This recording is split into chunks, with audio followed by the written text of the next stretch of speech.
ఈ ఎలక్షన్స్లో పోలీసులంతా విచిత్రంగా పనిచేస్తున్నారు. పోలీసులు స్టాఫ్ అంతా తెలుగుదేశంతో కుమ్మక్కైపోయి పనిచేస్తున్నట్టు మాకు అనుమానాలు కలుగుతున్నాయి. ఎవరంటున్నారు? మన సంబరాల Rambabu.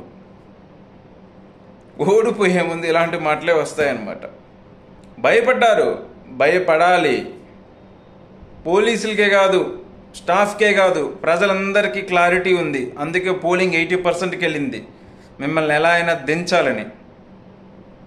Polavaram ఎప్పుడవుతుందంటే I don't know, చెప్పలేము. ఎప్పుడవుతుందో చెప్పలేము, అవ్వచ్చు అవ్వకపోవచ్చు అంట. ప్రత్యేక హోదా గురించి అడిగితే బీజేపీకి 25 ఎంపీలు ఒకవేళ తగ్గితే అప్పుడు వాళ్ళకి మన అవసరం పడితే అప్పుడు ఆలోచిద్దాం.